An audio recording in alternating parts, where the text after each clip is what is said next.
still a car length lead over Danny Johnson, who may not have enough fuel to go all the way. Bright Bill is third in the 19, trying to sneak inside.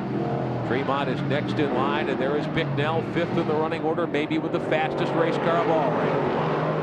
And they mentioned that the Danny Johnson crew mentioned that he was trying to conserve some fuel, but he's running with Decker pretty much. Bicknell to the inside, gets by Tremont for fourth spot. So wow. Look at this! Oh, and a great move out of two. Bicknell raises the left front wheel and goes inside Bright Bill. Oh, that 1B is a rocket ship. Oh my goodness! Put the videotape of that move in a time capsule. That was an outside-in pass of two cars by Pete Bicknell from St. Catharines, Ontario, Canada. And he is now third. Boy, right on the back of Danny Johnson. He's going to get Danny! Easily going by DJ for second spot. So Bicknell definitely on the button. Quickest car by far, running laps in the 31s. The only driver able to do that. With 56 miles to go here at Syracuse. Now we have seen contender after contender break here this afternoon, and some smoke starting to pour off the right rear tire. So Pete wants to be careful and not run the rubber off that race car. Look at this. We have a battle for the lead here in the Eckerd 200. Pete Bicknell is absolutely flying. Last lap, Billy Decker went 112.4. Pete Bicknell 114.5. We got a 4 lead back to Bicknell. 4 lead. We're listening to Decker's radio traffic. Let's go down to Andy Fusco.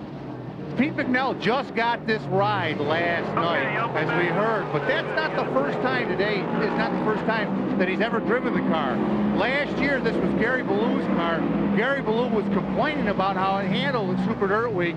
Bicknell went out in a hot lap session, came in and said, this car is perfect. I don't know what the guy's talking about. Looks perfect. And that is a Bicknell chassis race car, so he certainly ought to know what they've got, how to make it work. And is Pete Bicknell going to be able to drive Billy Decker into race fuel oblivion? I was just about to raise that question. If you noticed on the last couple of tours around the Moody Mile, Decker started to pull away. He must have realized Bicknell was quicker and he had to get on the button. But remember, as we watched Bicknell here a few moments ago make those incredible moves to get up to second spot, here he is inside Bright Bill. Look at him pick the left front wheel up as he carries it through turn 2. The problem for Decker is going to be if he's got to pick up the pace to stay out in front, does he burn up too much fuel? He was very much on the edge of having enough fuel to go all the way. Another question might be, under the circumstances, is Bicknell putting a little too much pressure on his tires right now? Well, will we actually see some tire wear? We may indeed. And it's been a very good racetrack here with all the rain we've had, all the moisture, and the cool weather. It's not notoriously tough on tires in that situation, but we saw smoke pour off the right rear. Bicknell, as hard as he has been on the gas the last 10 laps, he's got to be using some rubber up on that machine and that tire. Well, let's see what the latest is on Billy Decker, our race leader, as we check in with Mark Kenyon. We're down here with Scott Jeffries, Billy Decker's crew chief. Scott, you put your cards on the table. You can't let Bicknell by. Is this going to affect your fuel strategy? Is he going to have to use more fuel to stay in front? Well, we picked up the pace a little bit, but he's still saving some of our fuel and our tire. We should be in good shape as long as Bicknell doesn't pressure us much more. By pressure, what do you mean? You worried about him jamming down the inside? Well, Bicknell's running the car pretty hard. I don't know when he pitted for sure, but if he's trying to go any kind of distance, he's not going to make it anyway. 102. He came in on 102. Are you still confident in your 110 lap call? Oh, yeah, we gotta be. These guys are going all the way. They got their cards on the table and they're not blinking. Nobody's dealing another hand, it appears. No choice now. Wow. Two leaders have pulled away. Danny Johnson is third, but he's a couple of seconds back. This is the battle for the lead now, coming up on 50 laps to go. Oh, trouble. One of the cars into the wall. It's Richie Tobias' 35 car. Hard shot into the wall. Coming off one of the corners here. Believe that's out of 2.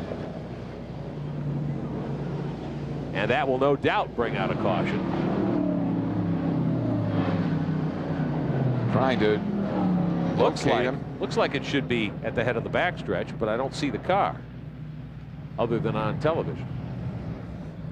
On this massive racetrack here, the Moody Mile.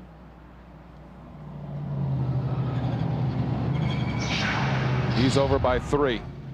Yeah, this is coming off the back straightaway. Watch this now. Looking for a pass on Varon.